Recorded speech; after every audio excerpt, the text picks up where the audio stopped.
Just gonna wait till he's done with that.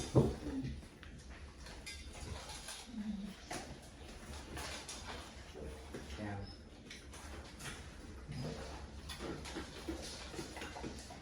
Down. All right. So the food bowl's in the back of the crate now. He's standing here. Let's pretend for a minute that this wasn't a double door crate and I needed to get the food bowl out. Pretty good man you are. Really good man.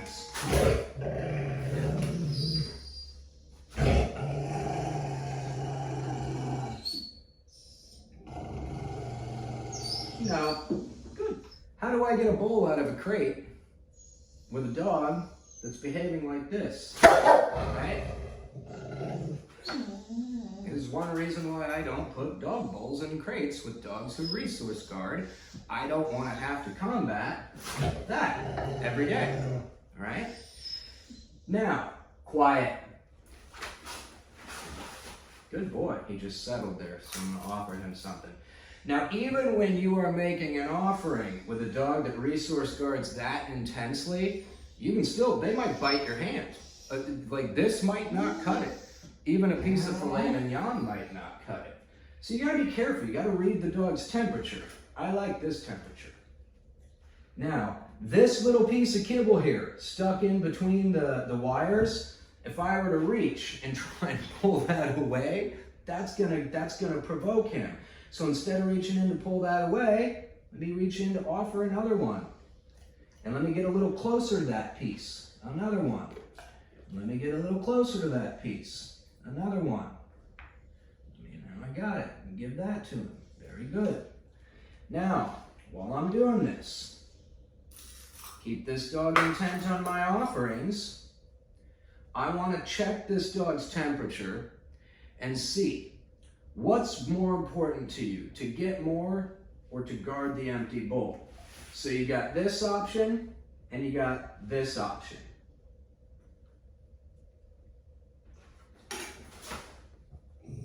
Right here, bud. No. Yes. Yes. Very good. Very good. Good boy. Very good boy. Let's try it again. No. No. No. Yes. Good boy. Very good dog. That is a good man. Very good boy. So already he's becoming a little bit more tolerant of me sticking my hand in and playing with that bowl. And I'm letting him make the choice. When I move towards the bowl, I've got an offering, but I've also got the threat. He starts to respond to what he perceives as the threat. I mark that no. I tell him that's not what we want here. He looks at the food, I mark that yes. He goes for the food, I touch the bowl. This is just a desensitization process, counter conditioning, okay? This is how I will safely remove this bowl from his crate without getting mauled. This will not fix the issue though, I promise you. So if you have a trainer who's defrauding you and stealing your money and guaranteeing the death of your dog by telling you that you can fix this problem by giving treats, look elsewhere. You are guaranteeing that that dog will be dead. Because what those folks are gonna do, they're gonna take a dog like this and they're gonna put it in a crate like this for about 2 to 3 months. And in that time, they're gonna take the dog on walks, they're gonna teach it obedience, come, sit, place, down, wait, and they might even get the dog to a point where it looks really, really good, obedience-wise. And they might get the dog to the point where they can reach in and take the bowl, and the dog's doesn't need no trade, nothing like that. The dog's like, you got it, you're the boss. By no means does that indicate that this problem's been solved. I can get dogs that want to kill me when they first meet me, and within a matter of a few days, that dog loves me. That does not mean that if I use that as an indicator that the dog is fixed or rehabilitated and then I send it home, someone's getting mauled and that dog's getting euthanized. Obedience training is not behavioral modification. Bonding with a dog when you stick it in a crate and give it 2 to 3 months of obedience training and counter conditioning, that is not behavioral modification. That's not how it works. This is an extremely dangerous dog. Bring him out of the crate, no bull to guard, love bug. Love bug. This dog and I, we're smooching. He's a great boy. This issue here is intolerable. This is incredibly dangerous. He is a massive dog. And can you imagine if someone didn't know that he had this issue and they're loving on him and everything's fine and they give him his food and everything's fine and the bowl's totally empty, so they open the crate and they reach in to take it out, bam! It happens every single day. It even happens every single day with dogs that just got out of a boarding train. And the reason why is because we have an overabundance. In the dog training world, there is an overabundance of frauds that will steal your money, tell you your dog is fixed, and give it back to you, and it's not fixed. And it's because they're not behaviorists. They're just positive reinforcement obedience trainers. They have no business at all taking in a dangerous dog like this because they don't know how to fix these problems. You cannot solve this type of dangerous problem by waving treats in front of a dog's face. You can begin the counter conditioning and desensitization process by doing work like this. You will never eliminate this behavior through positive reinforcement alone. Dogs with extreme, dangerous, deeply ingrained, deeply rooted behavioral issues need all 4 quadrants of operant conditioning to be in play for that dog to truly learn and change. And this is why I have such a point of contention with force-free or positive-only trainers. And for the record, they are never positive-only and force-free.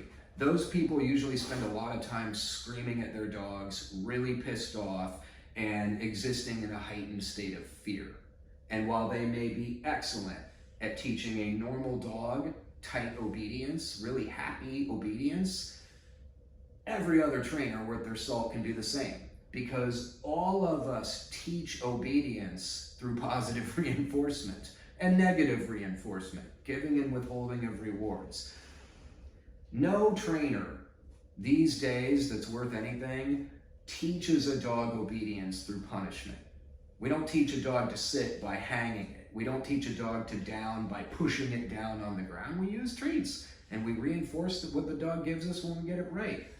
These are not normal dogs that came here for obedience training. These aren't dogs whose owner's like, yeah, I don't like the fact that my dog never comes when I tell him to. No. These are very dangerous dogs, okay?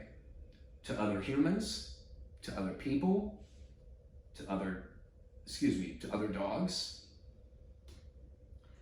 And fixing this type of issue takes a while. It takes someone with a lot of experience, a lot of knowledge, and a lot of patience.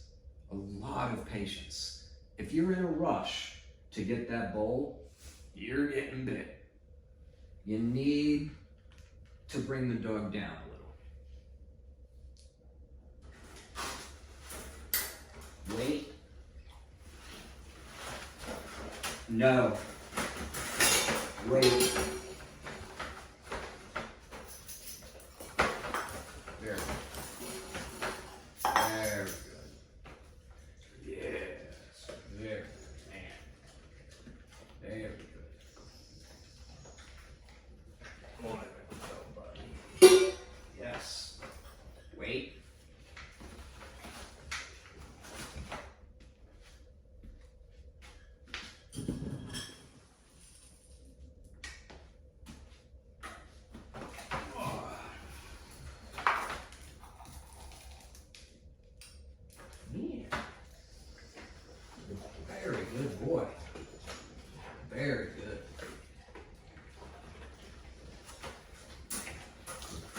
It's also why it's a good idea to have double door crates. All right? Now, when I reach in for that bowl, I ain't looking at the bowl, I'm watching the dog. And I'm disseminating this food slowly, you know?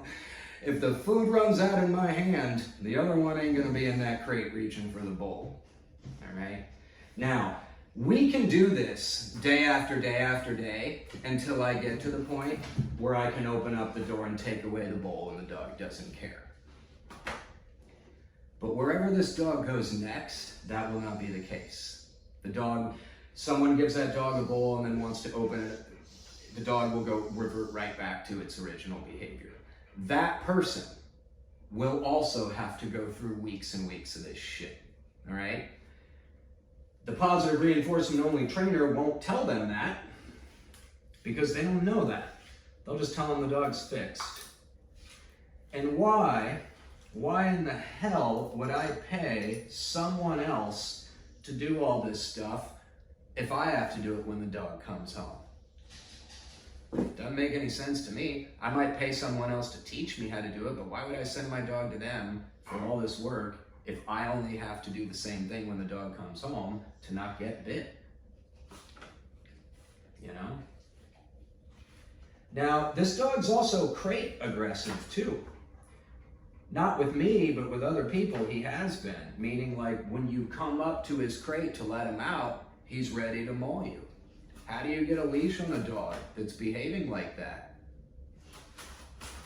I don't want to reach my hands in there and try and put a leash on him, lose some fingers, you know?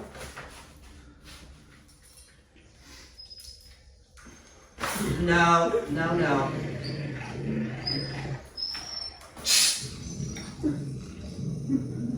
No, sit. No. Good boy, very good man. Good.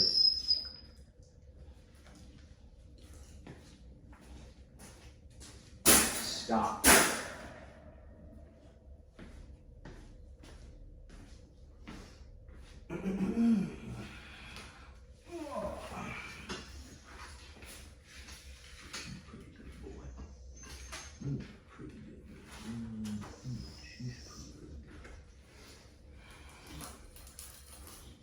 Good boy, yes, very good.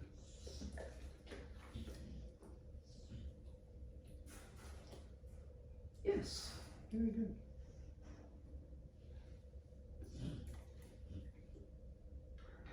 No.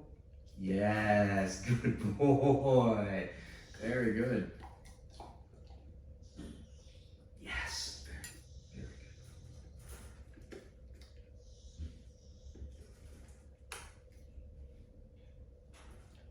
Yes, good boy.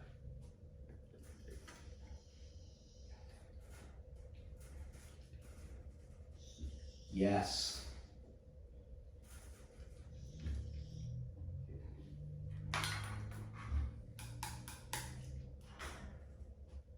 Yes.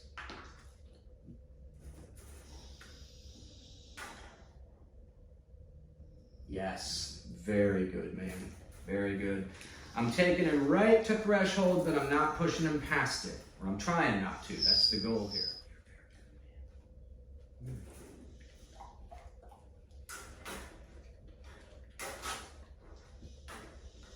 What a good dog. Very good. Yes. Yes. Good boy. Very good boy. You are such a good dog, mister. Very good man. He looked at my hand for a minute there like, what's this guy trying to do? Is he trying to take that piece of kibble? You know, if I reach down there and trying to take what he's getting, good boy. Very good boy. Yes. That should have earned a snap, but he's making pretty rapid improvements. Yes. Very good boy. Very good boy. Very good.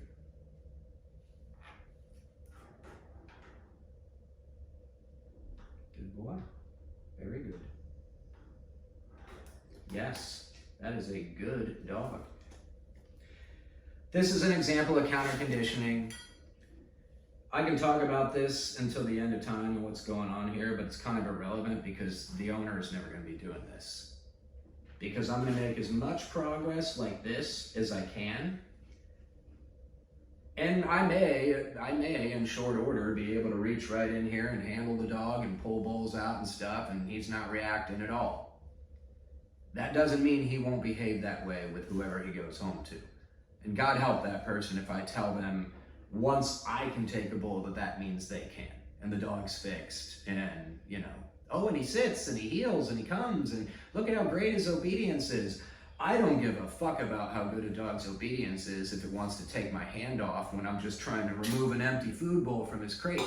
Obedience doesn't impress me if we have a dangerously behaved dog.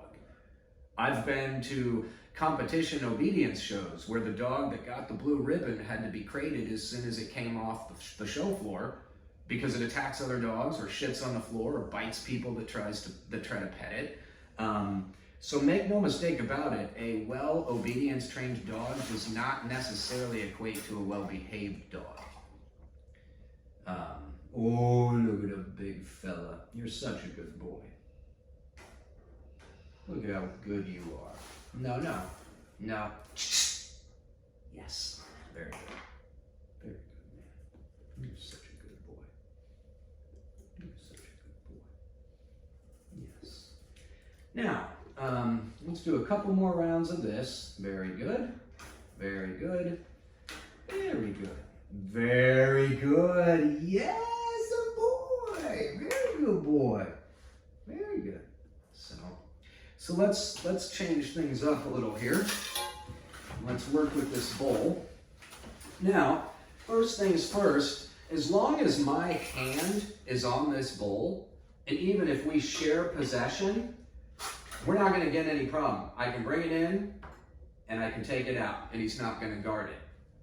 But once I take my hand off it and he has it, now it's his. And if I try and reach back in and take it, that's where he's gonna get aggressive. So I'm gonna give him his bowl. Instead of reaching back in to take it, I'm gonna reach in to put food in it. How about that? What a good dog. Look how good you are. Now, even doing this, you gotta be careful. If he's in that bowl and I reach in to put more food in it and he doesn't realize that that's what I'm doing, I'm gonna get bit.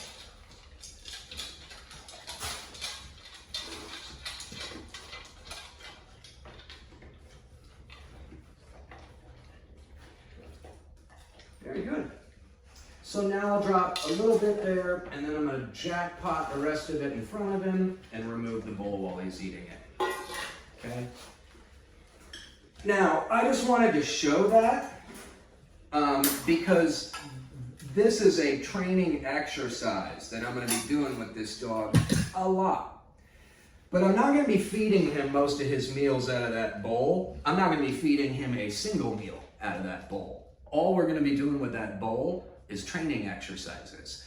This dog, for the next 6 weeks, not a goddamn thing is going in that dog's gullet that isn't coming from my hand. And that is a huge part of changing the behavior in a resource guarding dog. And any dog that bites, you want to hand feed that dog everything. Here's why.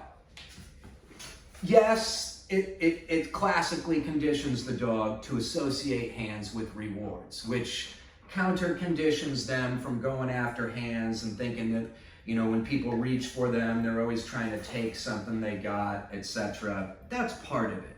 That's part of it. But there's something so much deeper going on.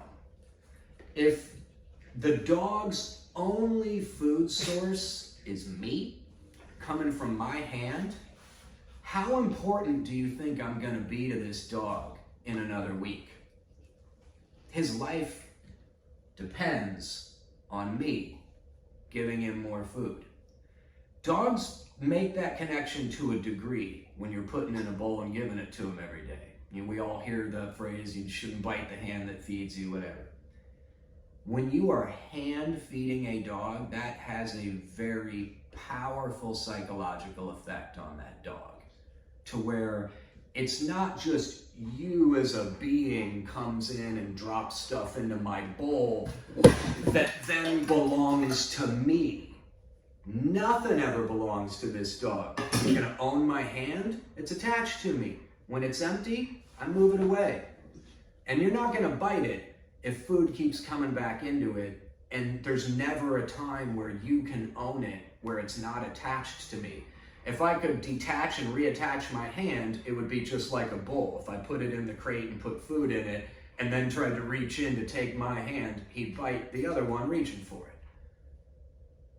But by hand feeding this dog everything for the next 6 weeks, the dog becomes, I am the dog's only food source to survive. There's no food in bowls.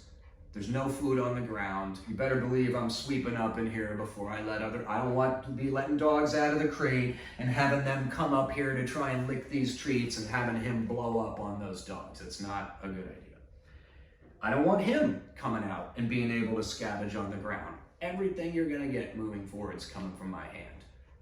And you know what? You're gonna have to work for every single piece of it. This is called establishing leadership. Asserting authority, creating a perception of dominance in a dog. A lot of times when people think of the concept of dominance, they think of a stern, angry toned, like rough puff, you know, we're gonna show this dog, we're gonna get this dog. Nope, that's not dog training. That's not dog training. That's a man who's scared. That's all. Thinking that he can get a dog not to aggress by being aggressive himself. All right, if you're good enough and you got the right tools and you're willing to put enough pressure on that dog, yeah, you can pull that off. What happens when the dog goes home, though? Goes home to a family that's not that hard. People that are really soft. Hi, little buddy. Oh, it looks like you're done with your food. Let me take that food. It's so nuanced. There's so much that not only goes into this, there's so much that goes into educating the owner. Obedience training is 5% of the game. Behavioral modification is like another 75. And then owner education is the rest. When this dog's done with me and it goes home to whoever it goes home to, if the first thing they do is start cuddling the dog and letting it on their couch and sleeping with it in their bed and spoiling it and coddling it and baby talking it, and they're not setting any rules and boundaries in their home, they're not practicing the obedience training, they're allowing the dog to be pushy with them, they're tolerating obnoxious behaviors, it's only a matter of time. There's no such thing as a dog that you can write a computer program for, implant it into their brain, and have it permanently work. Dogs behave based on how we do, or vice versa. So whoever this dog goes home to needs to be, all these dogs need to go home to highly educated people that understand canine psychology, that don't make the mistake of responding to their dogs like they would other humans. Dogs are not primates, they're canines. They are different than humans. So when you take the human approach to solving problems with dogs, you're gonna get bit. As primates, when I'm anxious, nervous, scared, sad, freaked out, not feeling good, whatever, I need someone to come up and look me right in the eyes. And it's gonna really help if they tell me, don't worry, I love you. I love you and everything's gonna be okay. We're gonna get through this. And if that person holds my hand during that time or puts their arm around me or embraces me while they're telling me that they love me and they care about me and that everything's gonna be okay, that can be immensely comforting in times of grief or trauma or what have you. Or primates, because that's how we do affection. Dogs are not like that. So much of behavioral modification is counterintuitive to humans because we try to treat dogs like people or like little kids. And the worst dog owners treat their dogs like stuffed animals, carrying them around in their purse and just destroying their dogs and creating all the shitty behavior that they're eventually going to pay me to fix.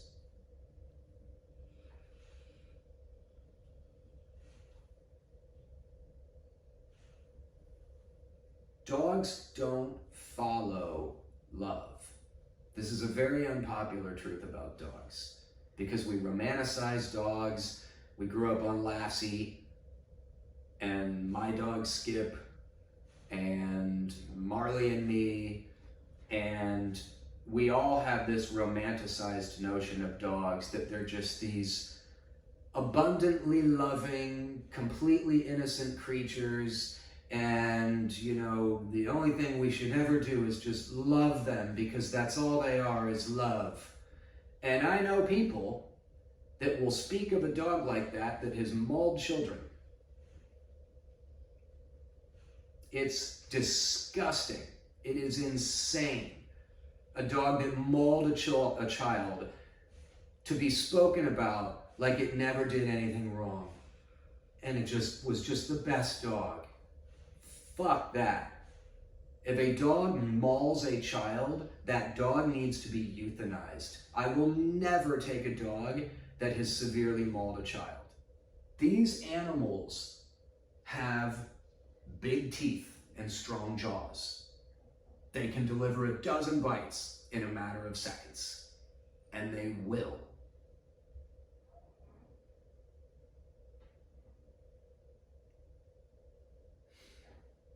I love these creatures with all of my heart. I'm not going to get into it right now, but I will tell you, I owe my life to the canine species. I would not be here right now if it weren't for two dogs that saved my life at the end of 2015, almost 10 years ago. If you think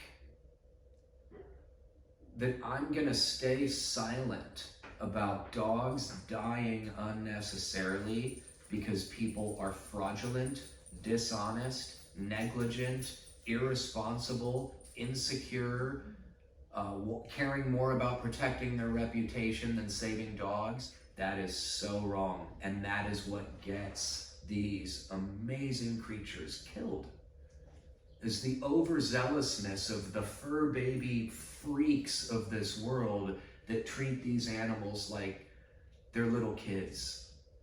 They are dogs, and when you treat them like little kids or stuffed animals or humans in general, you destroy them and you get them killed.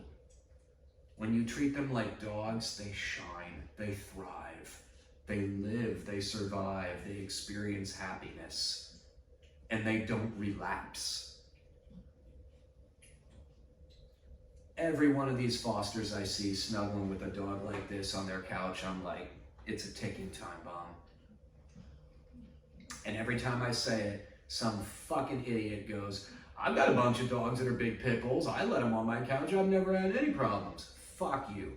You're lying through your teeth. You've had problems. You might just not have dangerous problems, but you have had problems. You're lying through your teeth. You can't fool me. I do this for a living. People telling me they don't have any problems. Give me a fuck. Half these people might not even realize they've got problems because they're that delusional about dogs.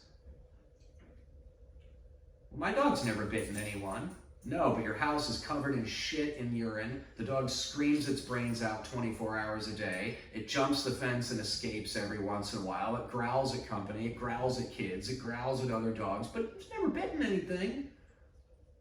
Wake up. This is a gorgeous, magnificent, awesome beast of a dog who has all the hope in the world of never behaving like this anymore with the right therapy.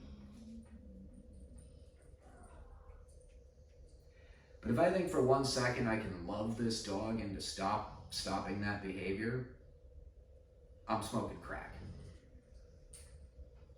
Dogs don't follow love, they follow strength and leadership. As humans, we are inclined to be drawn towards people who are honest, good-natured, decent, loving, fun, genuine, awesome people. We tend to avoid mean, angry, spiteful, violent assholes. In undomesticated packs where humans aren't part of the mix and the dogs have their own hierarchy, the leader of that pack is always going to be the strongest dog in the pack, physically and mentally. And that dog's not going to be babying the other dogs, not going to be snuggling with them, it's going to be biting them to keep them in line.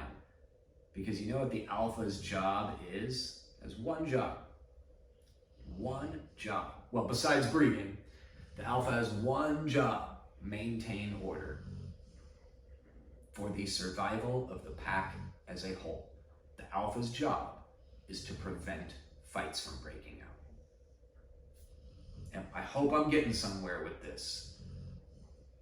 Our job as the alpha in our pack is to prevent fights from breaking out. That is our number one job. How do we do that? That's what I'm trying to teach people. There's a lot that goes into it. But you're not going to accomplish that by bringing your dog up on the couch every night and letting it lay on your body and dominate you physically. Dog might love you with all its heart, but it will never respect you.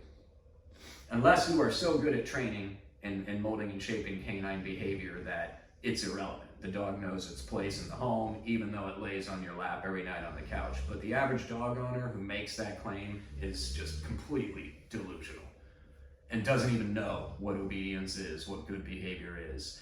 So many people think if their dog's not drawing blood, it's a good dog, or it's like it's got no issues. So.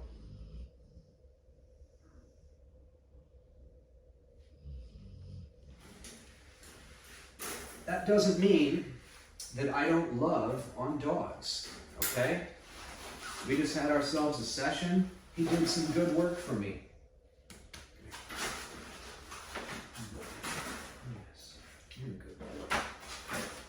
So as long as he plays by my rules and doesn't get obnoxious, I'm gonna let him out. Show him I appreciate that. I'm gonna love on him for a little bit.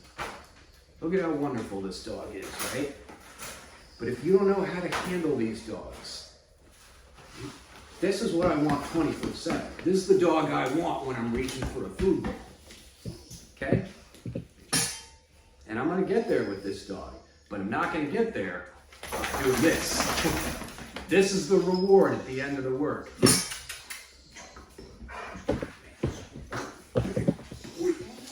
Such a good dog. Now, how can I be so confident to let this dog on me, put my face next to his, blah, blah, blah, blah, blah? Because I know canine psychology. I got nothing to worry about right now. The dog's just resource guard. He's not inherently human aggressive. But, see this dog right here? Think I want to reach for that? When he's up there sniffing it? Nope, nope.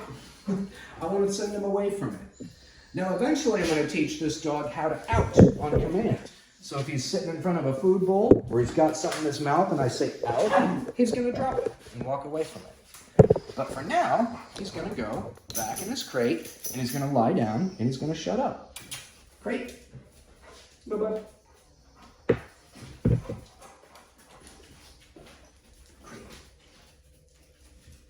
So he refuses. You think I'm going to grab his collar and try and force him in there? A crate aggressive dog? Hell no. I'm going to put a leash on him. I'm going to walk a circle. Here, buddy. I'm going to guide him to his crate. Put a little leash pressure on him. Come on, buddy. Very good. And then I'm going to let him bring his head out to take the leash off, not reaching my hands in there, and I'm using the crate to firmly close that door. And I'm going to give a final reward. A little jackpot kibble here, you good man.